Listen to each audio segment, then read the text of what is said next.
ఆదివాసీ గిరిజనుల ఆరాధ్య దైవం మిశ్రం వంశస్థుల ఇలవేల్పు నాగోబాకు గిరిజన సంప్రదాయ పద్ధతుల్లో నిర్వహించే మహాపూజకు వేళయ్యింది. మరికొన్ని గంటల్లో ఈ మహాకార్యం చేపట్టనున్నారు.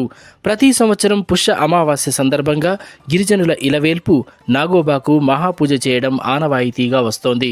ఇందుకోసం మిశ్రం వంశీయులు నెల రోజుల ముందు నుండే ఏర్పాట్లు చేపడతారు.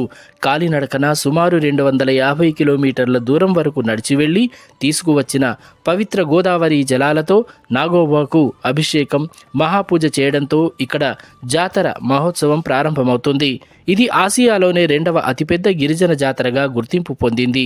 ఈ జాతర ఏర్పాట్ల కోసం రాష్ట్ర ప్రభుత్వం ₹1 కోటి నిధులను కూడా విడుదల చేసింది.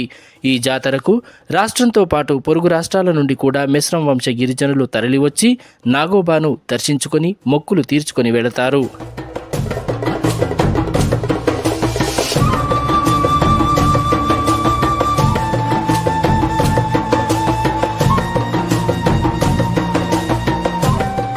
ఇప్పటికే నాగోబా అభిషేకానికి కావలసిన పవిత్ర గంగా జలాలను తీసుకొని కెస్లాపూర్కు వచ్చిన మిశ్రం వంశీయులు ఆలయ సమీపంలోని మర్రి చెట్టు వద్ద విడిది చేసి ఉన్నారు.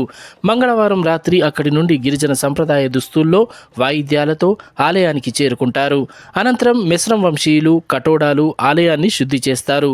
ప్రత్యేకంగా ఆదిలాబాద్ జిల్లా సిరికొండలో తయారు చేయించిన కుండలను మాత్రమే గిరిజనులు ఇక్కడ పూజలకు వినియోగించడం ఆనవాయితీగా వస్తోంది. మహాపూజ అనంతరం బేటింగ్ నిర్వహించి కొత్త కోడలను దేవతలకు పరిచయం చేసే ఆచారం కూడా ఎప్పటి నుండో కొనసాగుతోంది.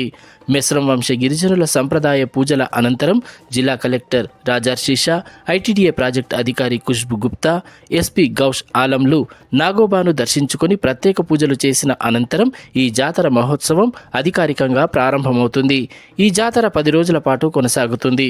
గిరిజన సంప్రదాయం ప్రకారం నిర్వహించే బేతల్ పూజ మాండగాజలింగ్తో ఈ జాతర ముగుస్తుంది. అయినప్పటికీ భక్తులు ఆలయానికి వచ్చి నాగోబాను దర్శించుకొని వెళతారు. పూజ చేసి అక్కడికి వెళ్ళి మర్రి చెట్టు పూజలు చేసి అక్కడ కర్మకాండాలు అక్కడ సమర్పించి తర్వాత 28 జనవరి అర్ధరాత్రి గోవాడ దగ్గర చేరుకొని మహాపూజ అనేది చేయడం జరుగుతుంది. ఈ మహాపూజకి తెలంగాణ రాష్ట్రమే కాకుండా ఛత్తీస్గఢ్, ఒరిస్సా, మహారాష్ట్ర, మధ్యప్రదేశ్, ఆంధ్రప్రదేశ్ ఇలా చుట్టుపక్కల ఆదివాసీ సమాజమే కాకుండా ఆదివాసీ ఏతరులు కూడా అధిక సంఖ్యలో వస్తున్న తరుణంలో గౌరవ ముఖ్యమంత్రి గారు ఈ జాతరని విజయవంతం చేయడానికి గౌరవ జిల్లా కలెక్టర్ సార్ అలాగే గౌరవ ప్రాజెక్ట్ అధికారి మేడం గారు సమీక్ష సమావేశం నిర్వహించి ఎటువంటి అసౌకర్యాలు కలగకుండా భక్తులకు ఎటువంటి లోటుపాట్లు కలగకుండా అనేక ఏర్పాట్లు చేయడం అనేది జరుగుతున్నది. దీనికి మా మిశ్ర వంశుల పెద్దలతో పాటు ఉద్యోగులు మరియు యువకులు భక్తులకు అనేక సౌకర్యాలు ఏర్పాటు చేయడానికి మేము కూడా ముందుకు వస్తున్నాం. ఈ జాతరలో భాగంగా ఈ నెల 31న గిరిజన దర్బార్ నిర్వహణకు ఏర్పాట్లు చేస్తున్నారు.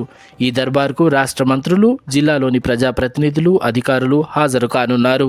ఈ దర్బార్ గిరిజనుల సమస్యల పరిష్కారానికి వేదికగా పనిచేస్తోంది.